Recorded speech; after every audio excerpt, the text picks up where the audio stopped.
윤 당선인이 적극적으로 반박하고 또 설명하긴 했습니다만 여전히 해소되지 않는 부분들이 적지 않죠.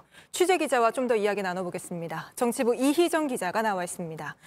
자, 이 기자, 당내에서도 조급하다는 말이 나오는데 굉장히 결정을 빠르게 한 것 같습니다. 윤 당선인이 용산을 공식적으로 거론한 건 나흘 만이고 또 자기가 찾아간 것도 바로 하루 만이잖아요.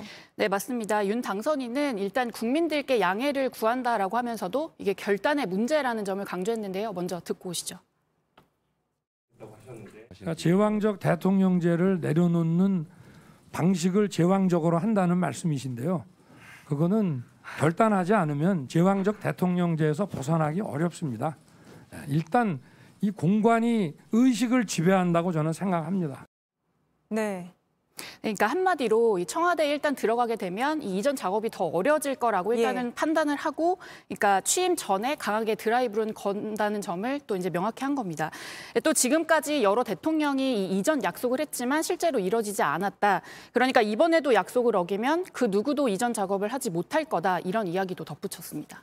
네, 물론 오늘 윤 당선인이 직접 여러 가지 해명이라고 해야 할까요? 설명도 하고 반박도 하고 했습니다만 사실 여전히 해소되지 않는 부분들이 많습니다. 안보 공백의 경우에도 윤 당선인은 크게 문제가 없을 거라고 했지만 군 내부나 또 전문가들 사이에선 다른 이야기도 나온다면서요. 네, 맞습니다. 윤 당선인은 이 안보 공백 문제에 대해서는 아무 문제가 없다라는 입장을 명확히 했습니다. 하지만 앞으로 당장 이 국방부에 있는 이 내부 부서 중에 이제 안보 핵심 부서 같은 경우에 일부는 합참으로 또 그리고 일부는 과천에 있는 남태령이라는 곳으로 이제 분산이 되게 될 겁니다. 네. 따라서 이때 이제 일사불란한 좀 그런 지휘 체계가 힘들어지지 않겠냐라는 지적들이 나오는데요. 전문가들은 특히 오늘 북한이 이제 미사일을 쏘는 등 최근에 이제 안보 문제가 계속 불거지고 있고 3월에서 5월 사이에 굉장히 안보적으로 민감한 시기라는 점에 주목을 하고 있습니다. 실제 국방부 내부에서도 이 북한 도발에 대비해서 비상 대기를 하고 있는데 이 대비 태세에 영향을 줄까 되게 걱정스럽다, 이런 반응들이 나오고 있습니다.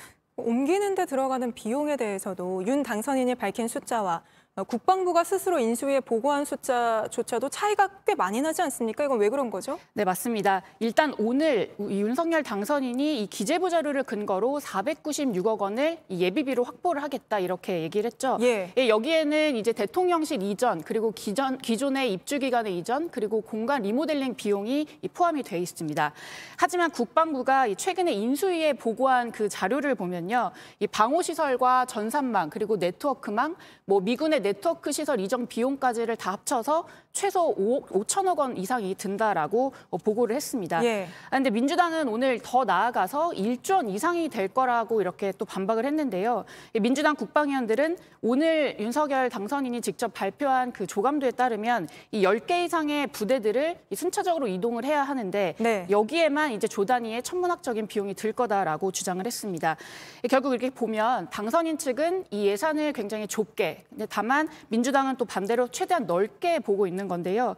이 예산을 다루는 국회 다수당이 어쨌든 민주당인 만큼 앞으로 이 이전 비용을 놓고는 이 논란이 좀 이어질 것 같습니다. 네, 알겠습니다. 그리고 또 하나가 굉장히 궁금하던데 5월 10일을 계속 강조를 했잖아요. 취임하자마자 바로 청와대를 국민들에게 개방하겠다, 이렇게 얘기를 했는데, 근데 그러려면 문재인 정부 청와대가 이 사이 좀 협조를 미리 해줘야 되는 거 아닌가요? 이게 가능합니까? 맞습니다. 가장 중요한 문제인데요. 일단 오늘 발표를 하게 된 건 이 취임 전에 어쨌든 양측의 이 인수인계 과정이 좀 원활하다라는 가정이 좀 깔려 있는 걸로 보입니다. 네. 그래서 윤 당선인은 이르면 이번 주에 있을 이 문재인 대통령과의 첫 회동에 상당히 신경을 쓰고 있는 걸로 보이는데요. 김은혜 당선인 대변인은 이 청와대 협조와 관련해서 갑자기 돌발적인 변수가 생길 가능성은 그렇게 커 보이지 않는다, 이렇게 또 부연 설명을 했습니다. 다만 앞서 보셨듯이 민주당과 또 현 국방부가 이 이전 문제에 대해서 상당히 부정적인 기류가 있어서 실제로 정부 차원의 협조가 그렇게 원활하지 않을 수도 있다. 일각에선 이렇게 보고 있습니다. 네, 청와대에서도 또 어떻게 입장을 낼지 봐야 되겠군요. 알겠습니다. 여기까지 듣겠습니다. 이희정 기자였습니다.